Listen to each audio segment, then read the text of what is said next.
there's 5 things that every successful flipper needs to have. If you can control all of those in your rehabbing business, most likely you're going to be successful, because those are the really key factors that will make or break your company.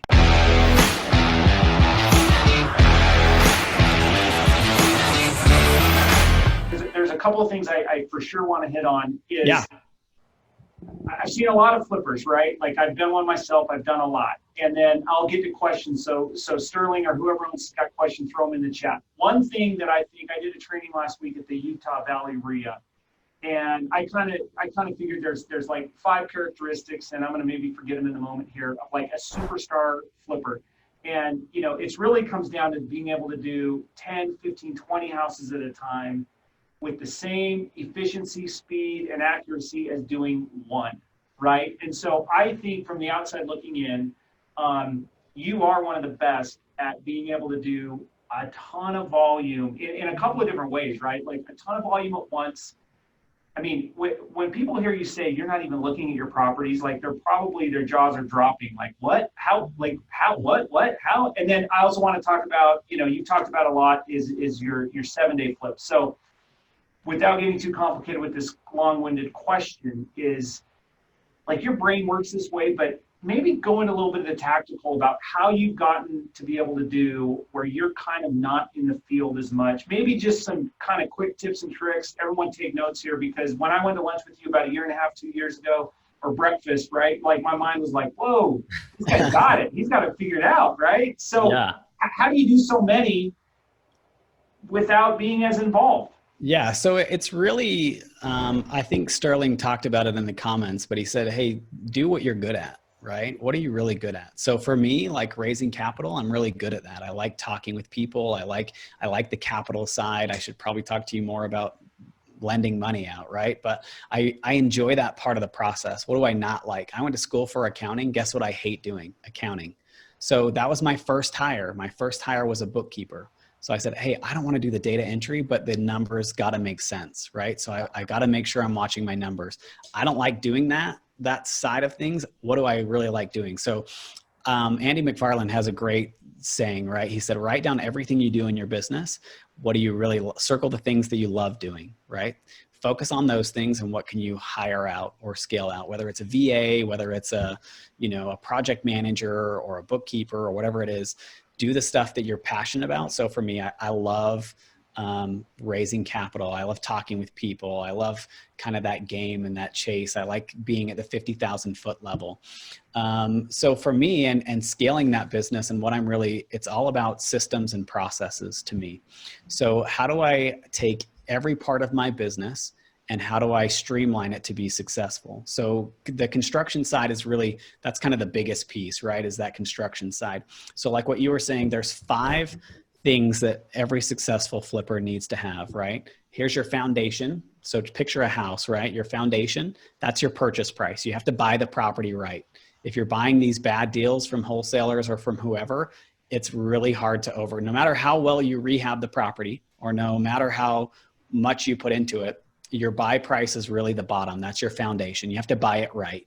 So, and then you have 3 pillars of every flip that you have to manage. And we can dive more in depth, like how we do a 7-day flip and all of that stuff. But it's really these 3 things. It's time, right? You've got to control your time on your rehabs, your budget. You've got to stick to a really tight budget. And then you've got to have high quality, because if you don't have quality, then it's going to show in your ARV, and people are going to feel that, right? So those are kind of that 3 pillars. And then your ARV would be the roof of this house. So those are really the 5 metrics to be successful. You buy it right, you manage your time, you manage your budget, you manage your quality, and you sell for what you thought the property would sell for in your ARV. If you can control all of those in your rehabbing business, most likely you're going to be successful, because those are the really key factors that will make or break your company. So, and then it's just really drilling down into those things, right? So as part of your business, acquisitions is a big thing. So I needed to hire someone to go and run the numbers on the deal. And then I needed a project manager to help me run the deals and to make sure that the construction was moving forward. And I just kept slowly growing. What did I need right now? Okay, do I like doing this? or do I need to have someone come in and do it? And that first hire is scary, right? It's scary to hire someone. But for me, it was like a bookkeeper is like $400 a month, right? Was that worth $400 a month to hire a bookkeeper and to make sure that my numbers were solid and that we're being profitable? Absolutely. Like that was something that I'm like, okay, it's going to cost me $400. That's a pretty big bullet to bite, but am I going to get more value out of that? And the answer is absolutely, right? Is that now I know my numbers. Did we make money on this flip? Did we not?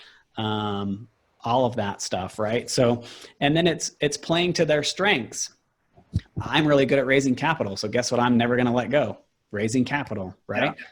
Bookkeeping. I do not like doing bookkeeping. Even though I went to school for it, I'm an accountant, I did all those things. That's not my passion in life.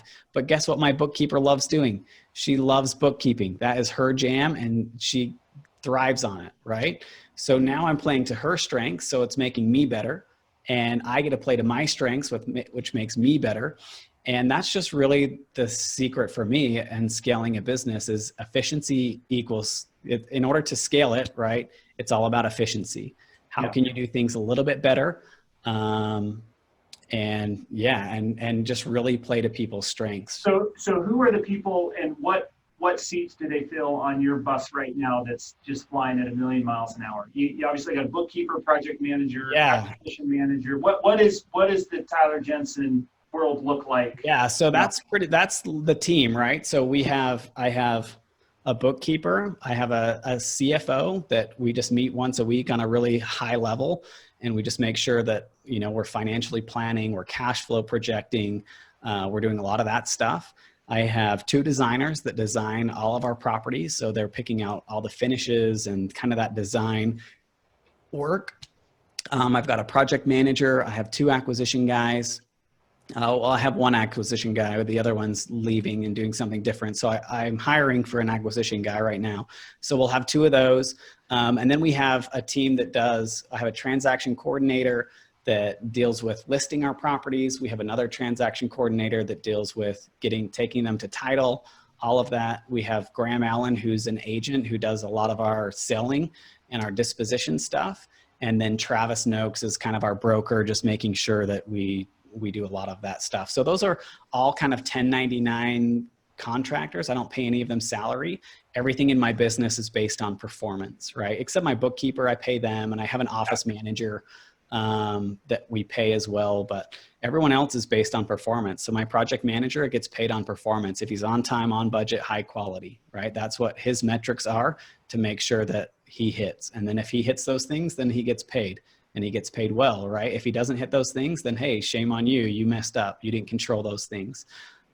So that's really, I don't know, there's like 18 or 20 people that all have their hands kind of in our business.